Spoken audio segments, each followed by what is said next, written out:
Bismillahirrahmanirrahim. Assalamualaikum warahmatullahi wabarakatuh. Selamat malam sahabat Proyani. Jadi alhamdulillah setelah beberapa hari kita membuat video kemarin dan sempat kita berbicara kemarin tentang bagaimana hukum mengucapkan hari Natal. Tapi mungkin dalam video kali ini akan ada perbedaan sedikit dari video-video sebelumnya. Jadi pada malam ini atau pada waktu ini kita sudah kehadiran salah seorang teman dari masyarakat Sesilia juga yang tertarik ingin membicarakan masalah teologi. Nah, jadi mungkin tema kita pada malam hari ini agak berbeda dengan tema-tema sebelumnya. Jadi sahabat kita ini bernama Devani, dia berasal dari Sesil Kebon Indah. Dia akan sedikit berbicara masalah teologi. Nanti apapun yang dia bicarakan kita akan sama-sama koreksi dan kita sama-sama berdiskusi tentang apa yang dia sampaikan. Kemudian nanti apabila para penonton agak tidak setuju ataupun kurang sependapat dengan apa yang disampaikan oleh sahabat kita Devani, itu silahkan untuk dikritik melalui komen maupun itu bisa dikritik melalui komen di short video maupun di video panjang ya, di reel video yang panjang itu. Nah, kemudian untuk membersihkan waktu, saya di sini sebagai Muhammad Naufal mungkin tidak asing lagi di podcast ini karena saya sering sekali bersama kakak saya Fahrul Yani dalam membawakan podcast ini. Nah, kemudian sekarang kita akan berbicara masalah teologi ya. Jadi untuk tidak memperpanjang waktu, nanti kita sesuaikan alur pembicaraan kita. Nanti saya akan menjadi penyeimbang ataupun apa saja ya. Ketika saya berbicara, ketika Anda berbicara mungkin saya tidak sependapat atau kita berbeda haluan, itu kita bisa akan diskusikan. Nah, untuk tidak memperpanjang waktu, mari sama-sama sebentar atau beberapa saat kita dengar paparan saudara Devani tentang teologi itu. Mari kita sama-sama untuk waktu dan tempat kami persilakan untuk saudara Devani. Silakan. Oke, baik. Assalamualaikum warahmatullahi wabarakatuh. Waalaikumsalam warahmatullahi wabarakatuh. Jadi saya atas nama Ahmad Devani sebagai tamu atau pembicara pada malam hari ini, saya tertarik membahas teologi itu karena banyak kasus sebenarnya. Banyak kasus yang saya temukan seorang itu hanya berkeyakinan atau berteologi itu sebatas mengikuti, tidak murni dari diri mereka sendiri. Taklid ini ya, taklid, ngikut-ngikutan. Itu atasannya mengatakan A, dia ikut A itu ya. Silakan. Dan padahal dalam teologi itu dari beberapa banyaknya orang-orang atau tokoh-tokoh teologi yang berjumlah 13 orang, jelas di sana definisi teologi itu pasti bersangkutan dengan rasionalitas dalam berkeyakinan di sana. Yang jelas itu berbeda-beda ya dari 13 tokoh itu. Ada Ibnu Khaldun salah satunya dari kalangan orang Islam ya. Ada Ibnu Khaldun salah satunya dan ada juga di sana namanya Johann Premer. Di sana itu dia mengatakan bahwa seharusnya orang yang berteologi itu harus berlandaskan dengan rasionalitas, sehingga di sana itu kebutuhan untuk berteologi itu terpenuhi. Dan rasionalitas di sana itu yang dia sebutkan itu memiliki 3 instrumen yang ada dalam filsafat. Yang pertama itu epistemologis, yang kedua itu ontologis, yang ketiga itu adalah aksiologis. Ketika ketiganya itu sudah bisa terpenuhi, bahwa disitulah seharusnya orang itu akan menemukan atau berjalan kepada teologis. Nanti di sana itu memang teologis itu bukan dasar atau 3 instrumen penting dari filsafat, tapi setelah ketiganya itu bisa terpenuhi, maka di sana itu muncullah teologi, baru orang itu akan berteologi. Dan banyak juga memang alasan untuk teologi itu dianut atau dipelajari. Bahkan dulu di Yunani kuno, orang-orang itu sangat membutuhkan yang namanya berkeyakinan atau menuhankan atau menemukan entitas yang lebih besar daripada mereka supaya bisa diatur tata keramanya. Karena dulu Sokrates di sana itu banyak sekali orang pintar, tetapi adabnya itu tidak ada. Maka Sokrates di sana itu mengadakan atau membuat di sana itu agama sebagai aturan zaman Yunani kuno. Berarti Sokrates membuat agama ya, sebagai aturan. Agama apa yang dibuat Sokrates sebagai aturan Di itu? sana itu kalau tidak salah dia itu menyembah singa dulu. Singa. Ya, singa. Di zaman itu ya. Ya, ada di bab dunia Sofi itu judulnya itu mitos-mitos. Di sana itu tokoh terkenal dari para penyair-penyair mitologi itu Hesiod dan Homer. Hesiod dan Homer itu dia yang pertama mengatakan atau membuat syair tentang Zeus, Zeus. dewa-dewa Yunani. Poseidon ya. Poseidon sebagai dewa penguasa lautan seperti itu. Nah, itu adalah salah satu contoh teologi dan manfaat bagi seseorang itu berteologi. Berarti di zaman itu ketika Sokrates ini bentuk teologi ya, sebagai bentuk teologi, berarti Sokrates itu bisa kita katakan dia itu berusaha merubah segala hal yang tadinya mitos menjadi logos ya. Nah, itulah teologi. Bisa nggak kita katakan seperti itu? Jadi hal-hal yang mitos diubah menjadi hal-hal yang logos. Bisa nggak? Jadi perlu kita pahami kalau logos itu adalah sesuatu, adalah kelogisan dan berbahan dasar menurut Olinor Katasop dalam beberapa buku logika dasar. Jadi logis itu dan logika itu diinstrumenkan atau dibahani dengan dua bahan, yaitu asumsi dan premis. Asumsi dan premis Ya, ya. Premis itu kesimpulannya. Ya, atau perancangan. Perancangan. Kalau dalam ilmu mantik yang saya ketahui premis itu natijah ya. Ada premis mayor, ada premis minor. Kalau manteknya itu ada natijah kubro, ada natijah sugro itu. Nah, kemudian silakan. Nah, kemudian logis itu, hal-hal logis itu membutuhkan yaitu sesuatu yang bersifat materialistis. Atau sesuatu yang bisa dilihat, diraba atau dirasakan oleh kelima indera Panca kita. Indera ya. Makanya Plato itu membagi dunia itu menjadi dua, dunia indera dan dunia idea. Dan dunia indera itu kelimanya itu bisa berubah di sana. Maksudnya sesuatu yang materialistis sekarang seperti jajan ini, besoknya atau nantinya kita tinggalkan sebentar, dia sudah berbalik menjadi yang ini. Nah, maka disitulah Plato bahwa dunia materialistis itu tidak kekal, tidak abadi. Tapi kalau dunia idea itu kekal dan abadi. Kalau kita bisa bahasakan dengan bahasa Islam sebagai agama, berarti ada dunia dan akhirat itu ya. Jadi materialistis itu bisa kita bahasakan dengan dunia, akhirat itu yang kekal. Apa namanya, alam idea itu. Bisa kita bahasakan seperti itu ya? Ya, teologi. Itu. Nah, apa namanya? Jadi ketika Anda berbicara tadi masalah Plato ya? Plato yang membagi dunia menjadi dua itu. Berarti hal-hal logis itu bisa kita katakan itu hanya terkait dengan hal-hal yang materialistis, yang dimana bisa beraba dengan panca indera, dengan ciuman, dengan pandangan, dengan pendengaran itu ya. Berarti hal-hal yang goib bisa kita katakan itu tidak bisa dikatakan logis, tidak materialistis. Misalnya jin, kemudian adanya syaitan dan makhluk-makhluk goib selainnya itu tidak materialistis ya. Tentang apa namanya logis itu. Nah, kemudian coba silakan untuk dilanjutkan pembahasan itu teologi. Nah, dan apa hubungan pembahasan yang tadi dengan teologi? Iya. Jelas seharusnya orang yang berteologi itu seharusnya memenuhi 3 syarat itu dulu. Baru aksiologis itu. Pertama epistemologis, kemudian ontologis dan aksiologis tersebut. Baru dia itu bisa dikatakan murni berteologi. Oke, Pak, sebelum kita lanjut untuk membahas apa namanya murni berteologi dengan memenuhi 3 syarat, mungkin Anda bisa menjelaskan apa makna atau arti daripada pertama tadi Anda katakan epistemologis, kemudian aksiologi, ontologis dan aksiologis ini. Coba dijelaskan dulu, paparkan itu.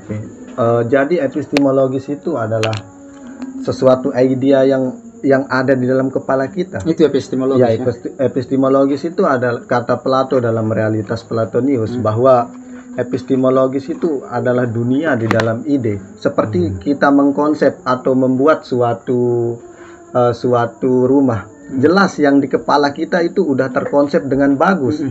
Tapi nanti ketika pengaksiologiskannya itu berbeda dan yang di sini itu tetap dengan idea yang pertama.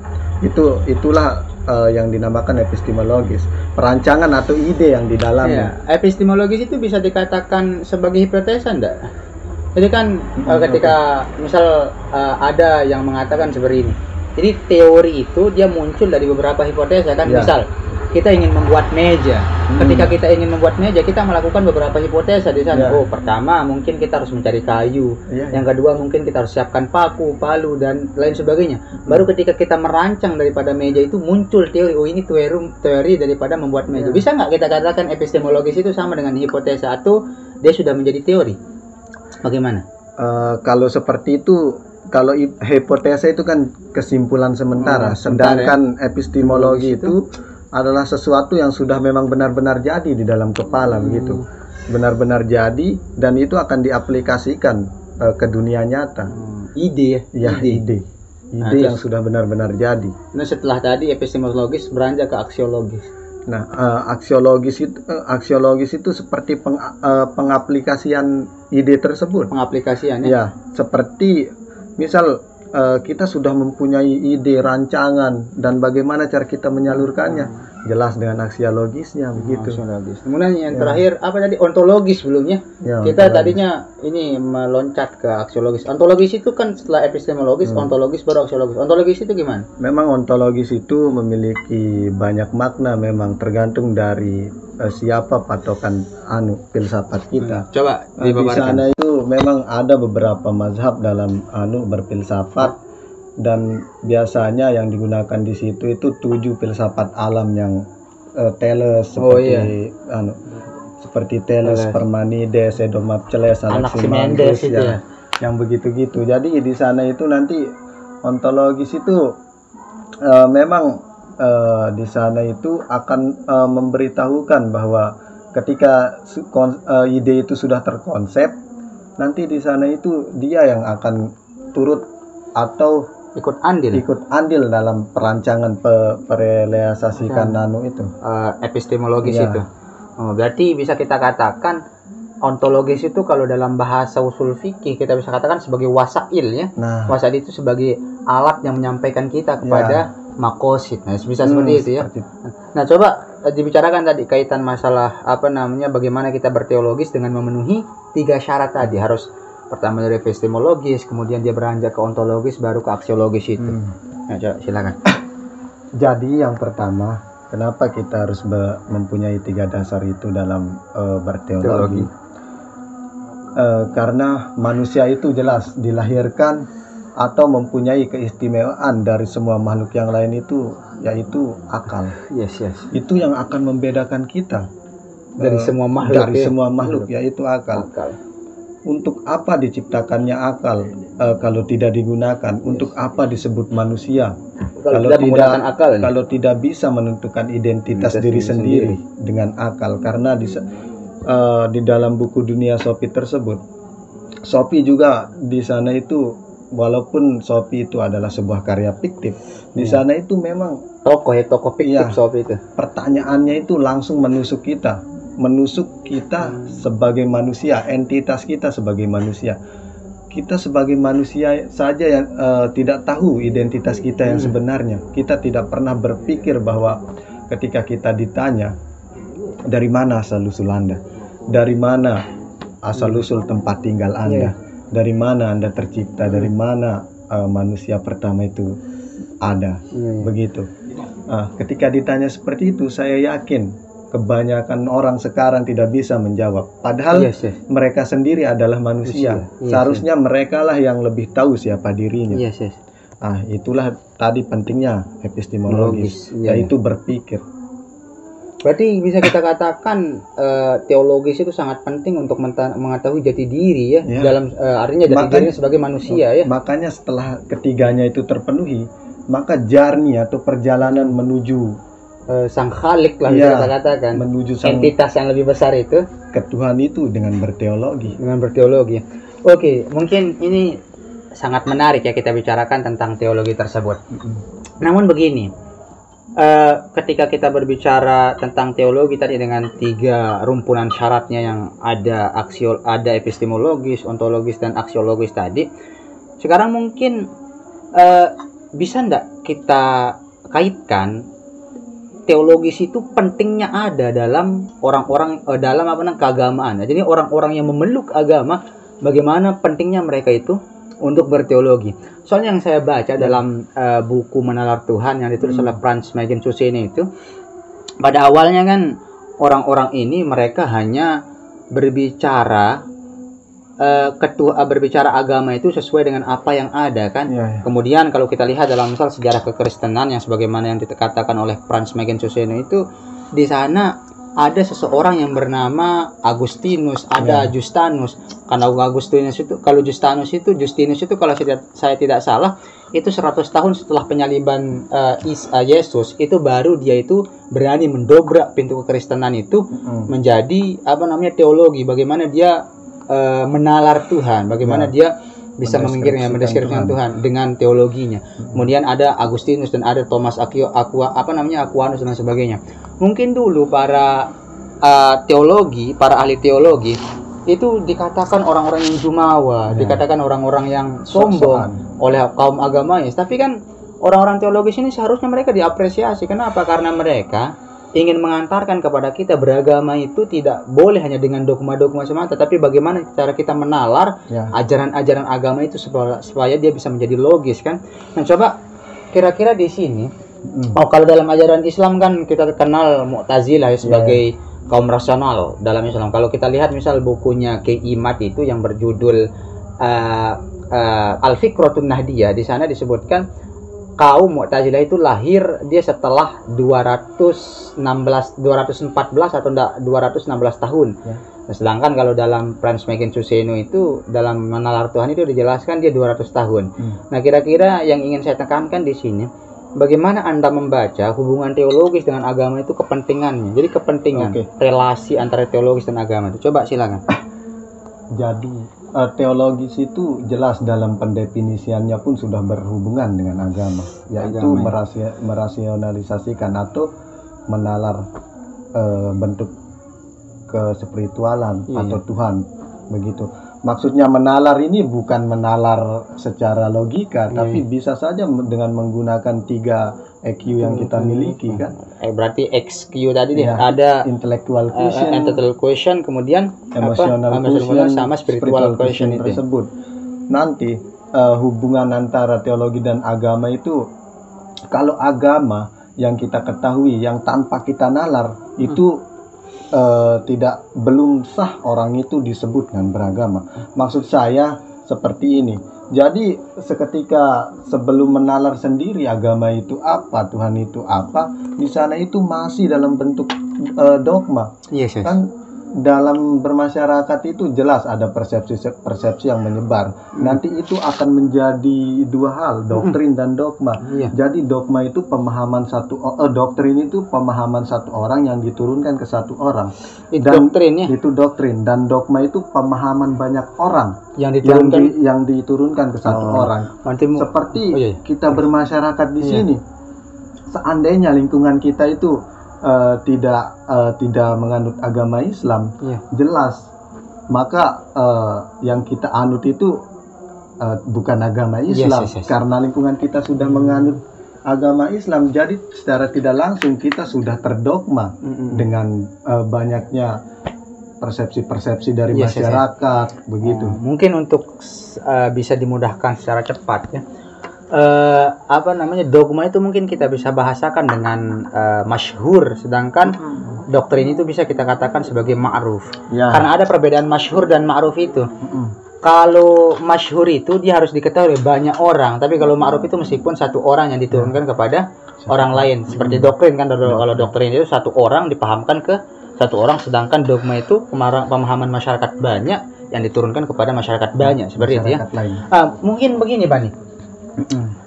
Jadi saya membaca bagaimana cara kita mempertanggungjawabkan keimanan kita ketika kita memeluk agama kan. Jadi cara mempertanggungjawabkan keimanan itu ada 2 sisi. Jadi ada dari sisi teologis dan ada dari sisi filosofis. Nah, kira-kira bagaimana pertanggungjawaban ini? Ya kan tadi sudah jelas teologis itu sangat dibutuhkan ketika kita memeluk satu agama. Bagaimana kita menalar ataupun berjalan kepada Tuhan itu dengan teologis yang kita jalani. Lalu sisi filosofis itu bagaimana? Jadi kan tadi pertanggungjawabannya ada dari sisi teologis, ada dari sisi filosofis. Nah, coba menurut Anda bagaimana? Jadi kalau dari sisi filosofis itu sebenarnya sama saja seperti sisi teologis, karena dua-duanya itu berangkat dari hal yang sama, dari tiga dasar yang sama tadi. Oh, berarti filosofis dan teologis itu berangkat dari dari epistemologis itu ya, ontologis dan aksiologis. Nah, di sana itu terserah, nanti ada dua cabang jalan di sana dalam buku Paul Davies Filsafat Alam itu yang dia tulis. Di sana itu ada namanya teisme dan deisme. Oh yes, ya. Terserah nanti seorang pejalan itu akan memilih yang mana. Teisme itu adalah pendefinisian teisme itu seperti ini. Tuhan itu turut menciptakan alam semesta dan seisinya, tapi tidak turut mengatur kehidupan manusia. Teisme. Jadi dia itu cukup mengakui satu entitas besar yang mengatur segala menciptakan segala alam semesta dan sisinya ini, tapi tidak dengan memeluk agama. Oh, berarti agak-agak mirip dengan Qadiriyah ya. Tapi kalau Qadiriyah kan beragama, tapi agak-agak mirip kalau kita katakan teisme itu. Kan orang-orang Qadiriyah meyakini kita ini diciptakan oleh Allah Subhanahu wa taala atau oleh Tuhan. Tapi mereka mengatakan kita ini tidak diatur oleh Tuhan, kita mempunyai kudrah atau kemampuan sendiri. Nah, itu orang-orang teisme kalau dalam bahasanya. Dan orang-orang deisme itu sebaliknya. Ya. Oh, berarti dia agak jabariyah berarti. Oke. Karena dan itu sebaliknya. Jadi dua cabang jalan tersebut, karena kita memiliki akal, karena kita dikaruniai akal, maka kita berhak memilih di sana. Apakah kita akan dekat dengan teologi atau kita dekat dengan filosofi. Dan disclaimer, orang-orang filosofi itu tidak semestinya tidak memiliki agama. Banyak juga orang yang memiliki agama seperti Imam Ghazali, Ibnu Rushd, Ibnu Sina, Ibnu Khaldun. Itu tergantung kita sebenarnya. Kalau agama itu masalah keyakinan masing-masing. Apa namanya? Bisa enggak kita katakan, misal yang sering saya baca dalam beberapa referensi, akidah, ilmu kalam itu juga salah satu namanya adalah teologi Islam. Anda setuju enggak ketika kita mengatakan akidah itu disebut dengan teologi? Kan akidah itu mengajarkan bagaimana cara kita memahami entitas yang lebih besar, atau kita bahasakan dalam bahasa Islam itu sebagai Allah. Bagaimana cara kita memahami Allah itu? Jadi kan awal wajibin alal insani ma'rifatul ilahi bistiqoni. Jadi bagaimana cara kita memakrifat ilahi itu? Bagaimana cara kita mengetahui Tuhan itu? Nah, jadi ilmu kalam itu dalam beberapa literatur dijelaskan namanya itu ada 5. Dia bisa disebut dengan ilmu kalam, dia juga bisa disebut dengan ilmu akidah, dia bisa disebut dengan teologi Islam. Kalau dalam mazhab Imam Abu Hanifah itu dia disebut dengan fiqhul akbar. Kalau saya tidak salah fiqhul akbar atau fiqhul asghar. Kemudian yang terakhir dia bisa disebut dengan ilmu tauhid. Nah, Anda itu termasuk teologi?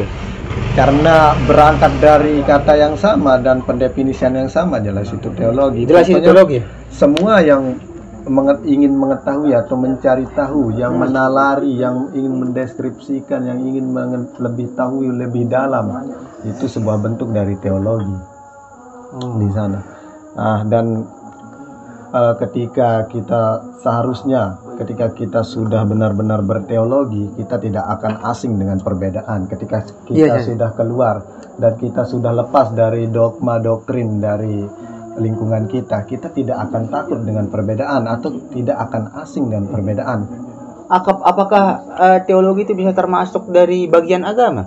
Soalnya begini, kalau Anda setujui bahwasanya teologi, akidah, ilmu kalam ataupun ilmu tauhid itu termasuk daripada teologi atau bisa dikatakan sebagai teologi Islam. Jadi dalam ajaran Islam itu, ini kita bahas ya karena kita berkecimpung di bidang agama Islam kan. Termasuk khususnya saya karena saya sering membaca itulah. Nah, kita mengetahui bahwasanya ajaran Islam itu pertama di sana adanya ajaran Islam, yang dimana ajaran Islam ini dia bisa kita terjemah atau kita bisa pahami dengan syariat. Dimana dalam syariat ini kita diajarkan bagaimana cara kita menyambung spiritual dengan Allah dan muamalah atau hubungan vertikal dan horizontal kita. Nah, kemudian ada di sana sisi daripada akidah atau iman. Jadi iman itu di sini ada teologi. Jadi inti agama itu pada itu pertama di syariah, kemudian akidah, kemudian di sana ada tasawuf, akhlak tasawuf. Nah, apakah Anda setuju teologi itu termasuk daripada bagian agama?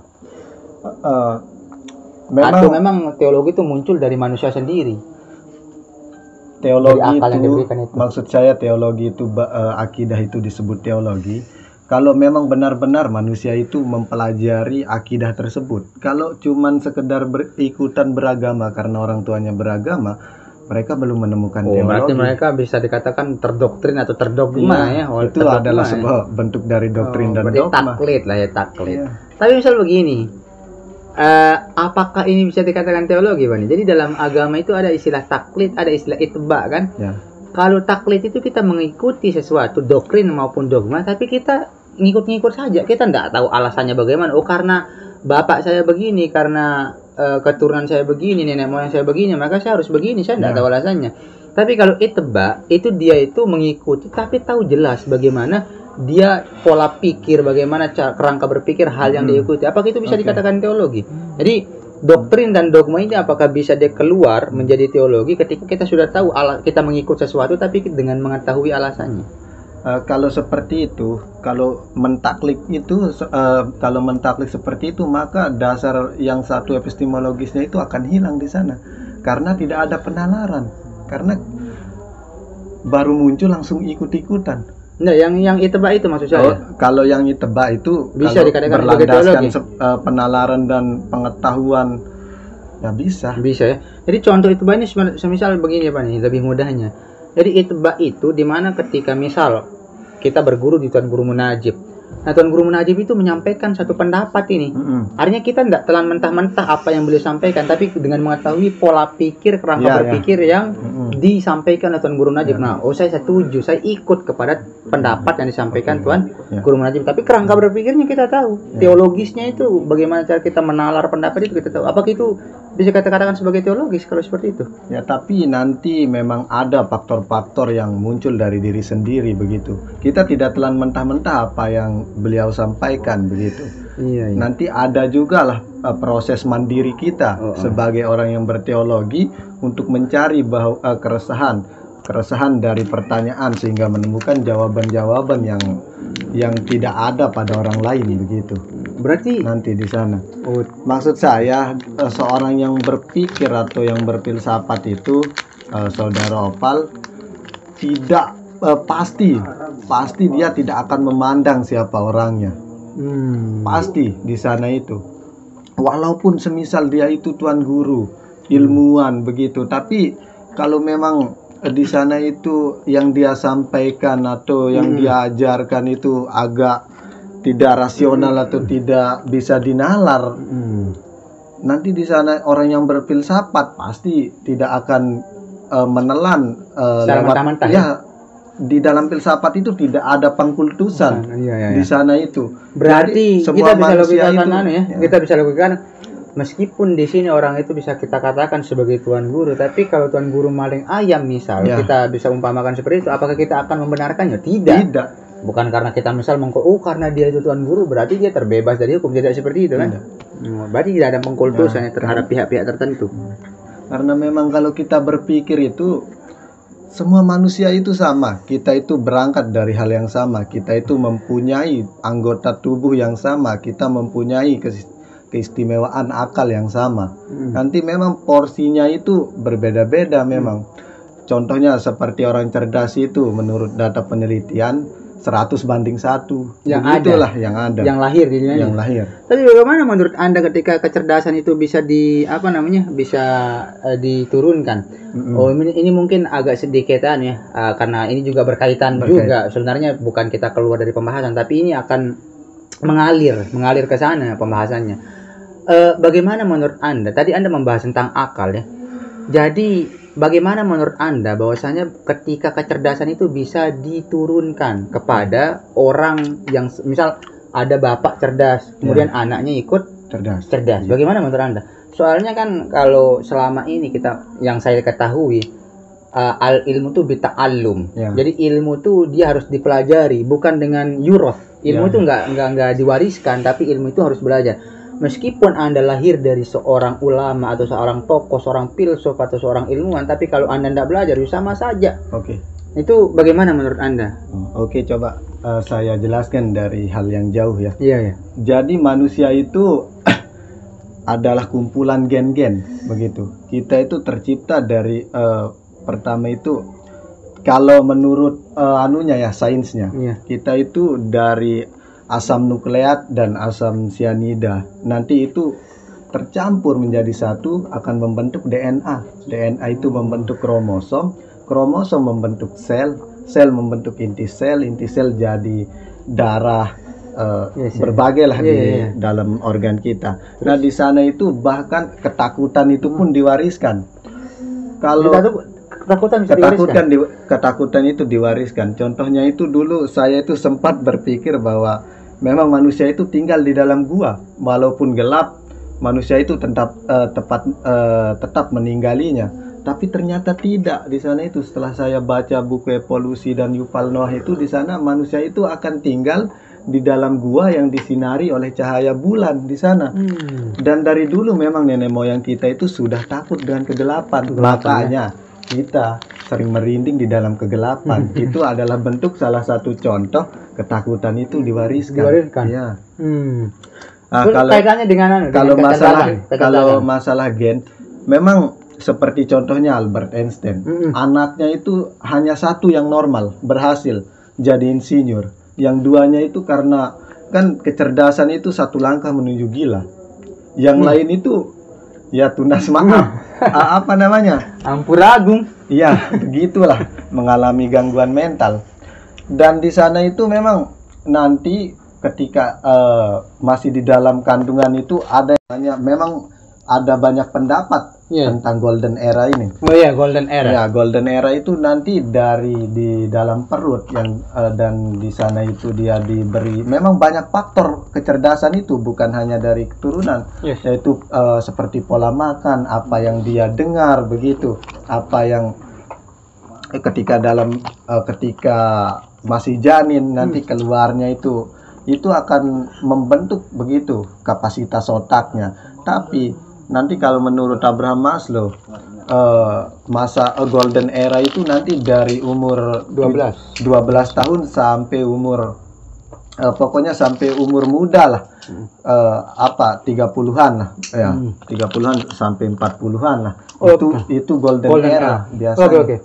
Tapi begini, kecerdasan yang Anda maksudkan di sana, apa yang Anda maksudkan kecerdasan itu? Apakah kecerdasan itu di bidang masing-masing?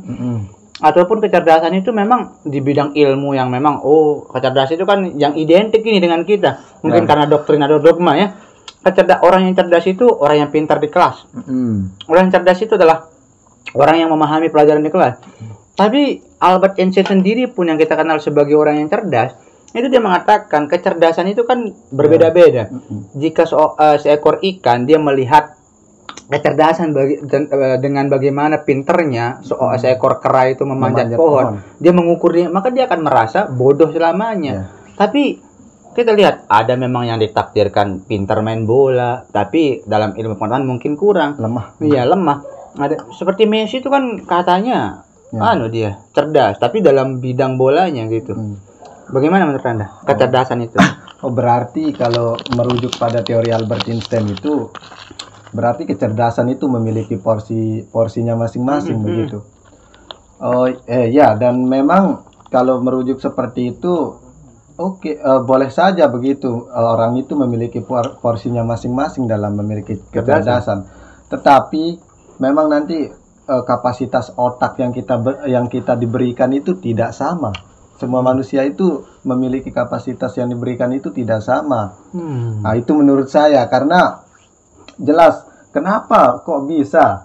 Seharusnya kalau memang kita diberikan kapasitas otak yang sama, kenapa ada orang yang lebih cerdas gitu, lebih dapat nangkap, lebih tahu, lebih pintar begitu, kalau memang itu sama. Dan memang nanti ada faktor-faktornya lah, banyak faktor yang mempengaruhi. Tapi kenapa seperti itu? Kenapa tidak? Kita kan contohnya seperti dalam wadah satu sekolah kan. Di sana itu muridnya itu contohnya 32. Dan yang keluarannya yang bisa itu nanti cuma 2. Nah, itu bagaimana? Nah, jelas di sana, padahal kalau memang Nah, teori Albert Einstein itu mungkin tidak berlaku di sana, karena di sana itu sudah disistemkan, sudah dipertajam bahwa siswa ini harus cerdas di situ, karena kan konsep atau sistem pendidikannya memang menyuruh mereka cerdas di dalam bidang situ. Mungkin kita agak berbeda ya tentang tadi kan menurut Anda kecerdasan yang diberikan itu berbeda-beda. Kemudian makanya ada orang yang lebih cepat nangkap ataupun orang yang lebih ahli kelihatannya dalam satu bidang tertentu atau dalam bidang pelajaran tertentu. Tapi kalau menurut saya kecerdasan atau penangkapan atau keahlian itu dapat diambil atau dapat dicapai dengan kesungguhan. Berusaha. Iya, berusaha. Jadi mungkin bisa kita bilang, oh ini dia pinter, oh ini dia cerdas, tapi menurut saya itu bisa dikalahkan oleh kesungguhan kita dalam menuntut. Soalnya begini, saya sangat percaya kesungguhan itu tidak memiliki lawan apapun, meskipun itu kecerdasan sendiri. Kesungguhan, misal kita berangkat dari cerita yang terkenal atau yang tenar yang kita ketahui, Imam Ibnu Hajar al-Asqalani itu sampai dikatakan Ibnu Hajar karena otaknya itu kayak batu, tapi dengan melihat setetes air yang terus menetesi batu itu bisa bolong. Artinya dia lama-lama terkikis sedikit demi sedikit. Ini membuktikan bahwasanya kecerdasan itu bisa diasah. Jadi kalau saya percaya semua manusia itu dia dilahirkan dalam keadaan yang sama, dengan tingkat yang sama. Tapi yang membedakan mereka itu bisa cerdas, tingkatannya berbeda-beda, pemahamannya berbeda-beda. Bagaimana cara dia mengusahakan, bagaimana cara dia belajar ke tujuan dalam pembelajaran tersebut. Kita bisa lihat misal Bertrand Russell. Bertrand Russell itu dalam buku Sejarah Filsafat Barat itu dia juga mengatakan manusia itu dia tidak dilahirkan dalam keadaan bodoh, dia setara dilahirkan dalam keadaan tidak mengetahui. Tapi yang membuat mereka bodoh, ada yang pintar, itulah sistem pendidikan itu. Nah, dari sini saya mengambil bahwasanya ketika anak-anak itu ada yang lebih pintar atau ada yang ada yang kurang, maka di sana sebenarnya yang mempengaruhi adalah bagaimana sistem mereka belajar, bagaimana cara mereka mengolah diri, mengembangkan diri dalam dan saya percaya semua kita dilahirkan dengan potensi yang sama, tapi mengolah potensi itulah yang menyebabkan ada yang lebih cerdas, ada yang lebih meskipun dia anak ini, tapi belum tentu dia itu akan seperti ini. Itu menjadi pandangan baru juga untuk saya. Tapi muncul pertanyaan dari saya kalau memang seperti itu. Ya, seperti yang Saudara Opal jelaskan tadi, kenapa kita itu sama-sama menuntut ilmu contohnya. Tapi nanti di sana itu dan porsi belajarnya itu kita disamakan di dalam satu ruang itu. Dan semuanya itu disamakan, tidak ada pengecualian. Tetapi kenapa di dalam satu kelas itu? Kenapa cuman nanti 2 orang yang bisa itu? Dan saya juga memiliki seorang teman. Saya itu temenan dari kecil sampai sekarang. Kami itu belajar sama-sama, SD di tempat yang sama, SMA di tempat yang sama. Tapi dia itu juga giat belajar. Tapi hasilnya itu berbeda. Dia itu malah kena apalah karena kapasitas otaknya itu sudah tidak menampung. Saya menangkap itu akan menjadi sampah begitu. Saya menangkap itu di dalam otak. Tapi menurut saya kesungguhan di belakang itu yang menyebabkannya. Jadi kesungguhan yang ada di belakang. Mungkin dia dikatakan giat belajar, dikatakan sungguh belajar, tapi apakah sesuai enggak? Apa yang dia jalani itu dengan apa yang disaran-sarankan oleh pendahulu-pendahulu kita? Mungkin kalau kita lihat beberapa kalam misal kalau saya tidak salah seperti apa yang saya sampaikan oleh salah satu daripada anak Kiai Muhammad Zubair. Kalau saya tidak salah Gus Yasin atau ndak itu almarhum Kiai Gus Kamil itu anak Mbah Mun. Dia mengatakan kalau bukan orang-orang yang terdahulu ini, para pendahulu kita yang kita ikuti, maka siapa lagi? Mungkin ini teman yang Anda sebut tadi, dia kita katakan sungguh belajar tapi tidak sesuai pembelajaran kegiatan atau giatnya dia belajar itu tidak sesuai dengan apa yang sudah dijalani oleh orang-orang sebelumnya.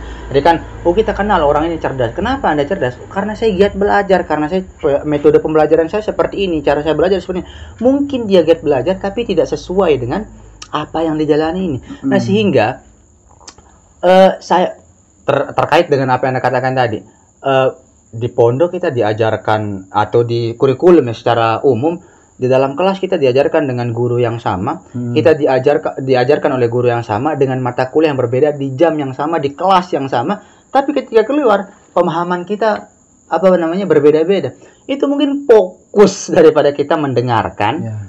Ketika guru itu menjelaskan, makanya dia bisa berbeda-beda. Saya sering ini pengalaman pribadi saya. Jadi ketika saya di pondok dulu, ketika saya ngaji di satu guru, di luar kelas, saya itu debatkan sama teman saya. Ini maksudnya apa? Jadi penjelasan guru itu masing-masing cara menangkapnya itu berbeda-beda. Nah, sehingga di sana menurut saya ketika hal ini terjadi, ada yang pemahamannya lebih tinggi, ada pemahaman yang rendah, itu tergantung bagaimana dia memperhatikan, bagaimana cara dia benar fokus memperhatikan daripada penyampaian itu. Itu ya. Coba silakan. Nah, dan itu kelebihan orang yang disebut cerdas, Opal. Kalau dari lahir itu dia tidak perlu, atau walaupun dia tidak fokus saat belajar itu. Ini dari beberapa banyak banyak teman saya begitu. Dia itu cuman duduk di belakang, nengok kiri kanan, nggak mendengarkan dosen. Tapi ketika disuruh maju mengerjakan soal, dia bisa. Mungkin sudah belajar sebelumnya. Ada kemungkinan. Dia datang tidur di kampus begitu. Tapi memang kalau dikatakan dia sudah belajar sebelumnya, saya cukup dekat dengan dia. Dia itu tidak berminat yang seperti itu. Maksud saya belajar sendiri begitu, yang begitulah. Makanya saya dari banyak referensi lah saya mengatakan bahwa porsi otak manusia itu berbeda-beda. Tapi saya dengan kasus teman Anda tadi, bisa saja dia mungkin kelihatannya noleh kiri kanan, tapi pendengarannya itu loh. Maksud saya dia fokus, mungkin tidak fokus secara penglihatan, tapi pendengarannya itu yang fokus menyimak apa yang disampaikan oleh dosen yang menjelaskan atau guru yang menjelaskan. Itu kan bisa jadi di sana. Itu sih saya. Tidak bisa masuknya bakalan rancu sih kalau begitu, Opal. Tidak bisa kalau memang harus fokus itu memang kelima indera atau itu harus benar-benar berusaha kita pertajam begitu sampai menemukan feel atau suasana yang pas untuk supaya jadi di otak itu ada namanya sebuah dinding besar di otak itu. Nanti di sana itu kalau memang otak tertarik untuk menyerap atau menangkap pelajaran tersebut, maka itu akan bisa masuk dan akan akan melekat. Kalau memang otak tidak tertarik, itu akan terbuang begitu. Mungkin teman itu Anda wali, teman Anda itu wali mungkin. Kenapa begini? Iya. Gus Dur itu dalam banyak cerita yang populer, yang masyhur, Gus Dur itu beliau tuh sering tidur kadang ketika ada terjadi rapat apapun. Tapi ketika disuruh menyampaikan, beliau tuh bisa disuruh menjawab atau menyimpulkan apa yang disampaikan tadi. Beliau itu bisa. Padahal secara kesaksian orang, beliau itu tidur. Di sini kan itu ada laduni, itu ilmu laduni itu kalau dalam mananya. Makanya saya katakan teman Anda itu jadi orang-orang mungkin seperti wali, Anda menyebutnya wali ya. Orang-orang seperti kami juga itu menyebutnya orang yang cerdas lah begitu. Nah, cerdas itu jelas bukan semata-mata langsung cerdas. Nanti ada banyak faktor yang logis lah yang bisa kita nalar gitu. Tapi mungkin kita terlalu melebar ya ke sini. Mungkin kita akan kerucutkan lagi ke tadi ke teologi ya, ke pembahasan kita. Mungkin ini terlalu melebar. Tapi meskipun itu dia dikatakan relate lah dengan pembahasan kita tadi, tapi itu bisa kita katakan terlalu melebar lah ke pembahasan ini kan. Mungkin kita bisa kerucutkan lagi ke pembahasan teologi ya. Sedikit lagi mungkin kita bicarakan teologi ini. Nah, kira-kira begini Pak nih.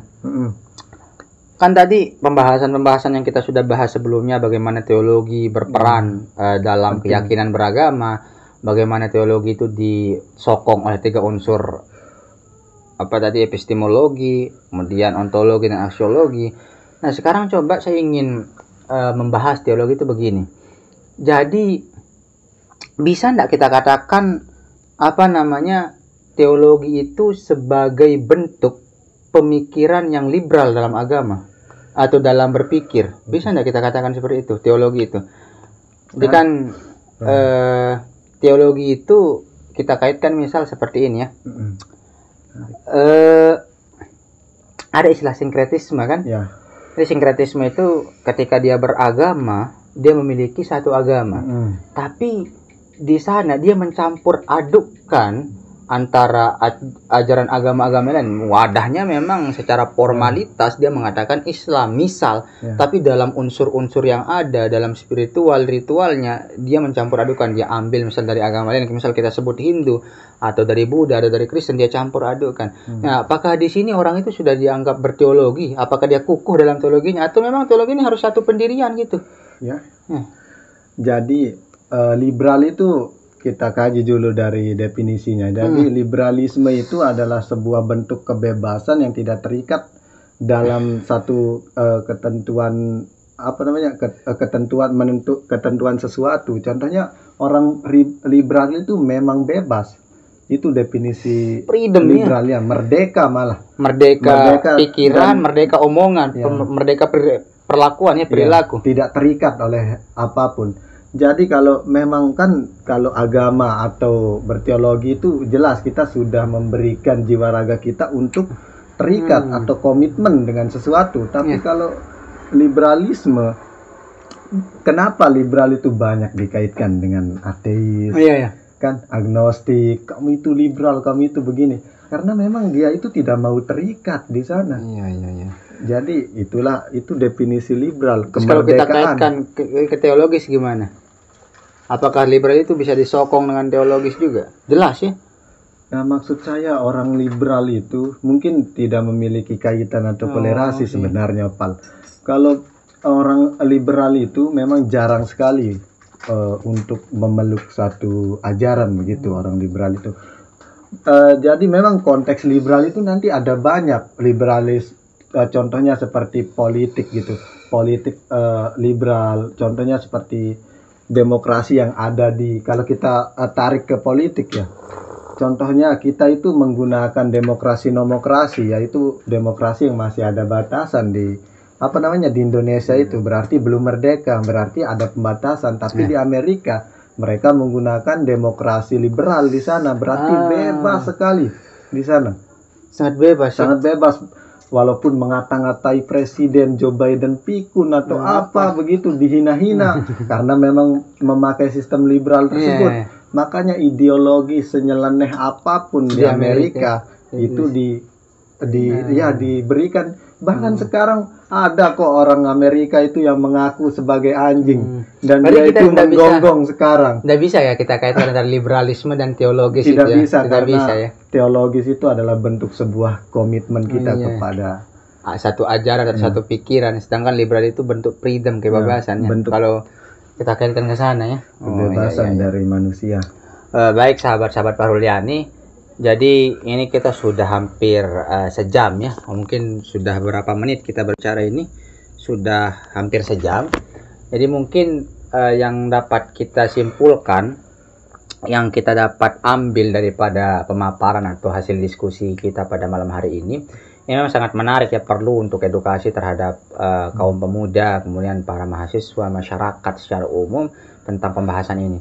Yang pertama tadi kita membahas tentang teologis. Jadi kita bisa simpulkan bahwasanya teologis itu adalah sesuatu yang kita jalani atau kerangka berpikir yang kita jalani untuk mencapai suatu tujuan atau entitas yang lebih besar lah ke sana. Nah, kemudian teologis itu tidak bisa kita lepas atau tidak bisa kita pisahkan daripada tiga unsur yang sangat mendasar itu.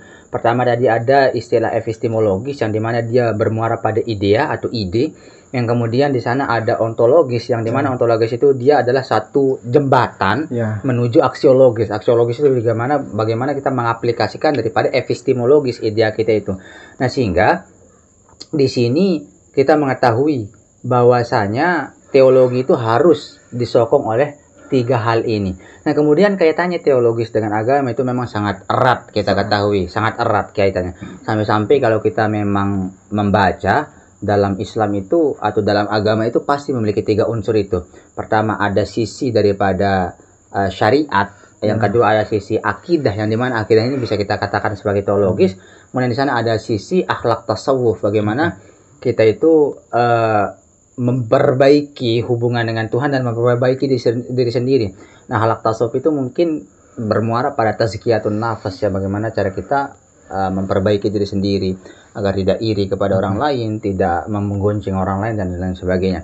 Nah, kemudian tadi kita berbicara juga masalah akal dan kecerdasan ya, akal dan kecerdasan yang berkaitan tentang teologis, yang dimana teologis yang memang jelas sudah rasional dan harus didukung oleh akal, karena kita sebagai manusia yang diberikan kemuliaan oleh Tuhan itu dengan akal dan hawa nafsu itu. Nah, jadi tadi kita berbicara masalah kecerdasan agak panjang lebar dan melebar juga tadi, bagaimana kecerdasan itu, apakah dia bisa diturunkan atau memang murni daripada hasil keringat kita belajar, hasil keringat daripada kita berusaha memahami atau mendapatkan satu pelajaran atau ilmu. Mungkin ada yang mau ditambahkan sedikit tentang pembahasan itu? Sedikit saya mau menambahkan. menyampaikan sesuatu untuk orang-orang atau pemuda-pemuda yang seumuran dengan saya. Dengan kita lah ya. Dengan kita. Dengan Anda saja, saya juga. Saya pemuda ya, Bu. Sedikit mungkin, bangkahan Anda ini. Mungkin ini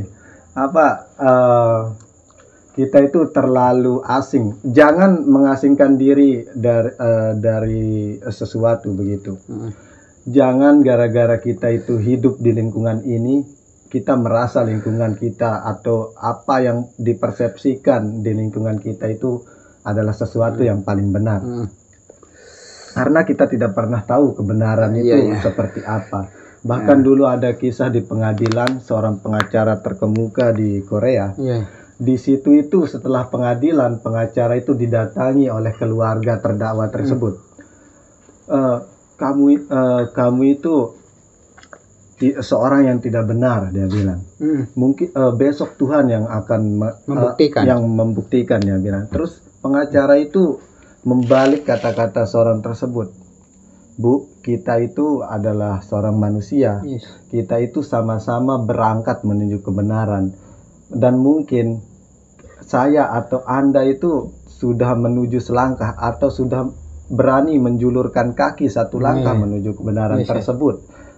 Begitu katanya. Dan bagaimana cara mengetahui kita sedang melangkah dalam satu kebenaran tersebut?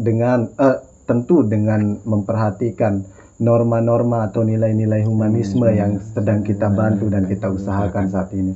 Jadi ketika seseorang yang itu sudah merasa dirinya paling benar, maka semua orang yang berbeda dengannya itu pasti salah. Padahal kita itu cuma berbeda, bukan bertentangan, apalagi bukan berperang. Kita itu cuma berbeda. Nah, di sana itu tetap nanti di dalam perbedaan kita itu, maka disitulah timbul ruang-ruang diskusi untuk menyatukan persepsi kita, bagaimana kita membicarakan perbedaan kita tentang memahami sesuatu yang ini, dan teman kita menanggapi perbedaan itu.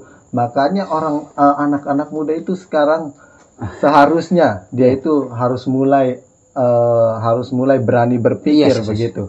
Harus mulai berani berpikir, dan jika ada forum-forum diskusi atau komunitas-komunitas yang menyediakan itu peluang yang bagus, yang bagus, seperti contohnya di desa ini ada Saling Bada di sini. Itu terserah kalian mau membawa perbedaan seperti apapun. Berpikir ya, intinya berpikir. Perbedaan berpikir seperti apapun, mari kita duduk dan kita selesaikan. Karena di situ membedakan kita dengan hewan berpikir Karena di sana itu identitas atau ciri khas kita sebagai manusia itu adalah ini akal pikiran kita. Oke, baik sahabat Paruliani.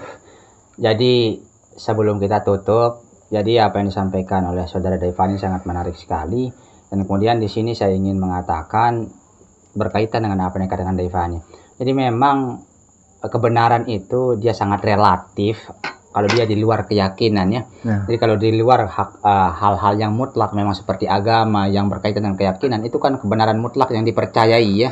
Namun kalau di luar itu, di ranah sosial maupun di ranah yang seperti tadi dikatakan misalnya di kaum liberal yang tidak terikat dengan apapun, kebenaran di sana dia menjadi relatif. Artinya kebenaran sekarang bisa dibantahkan dengan kebenaran atau hasil yang akan datang. Nah, sehingga di sana sangat menarik.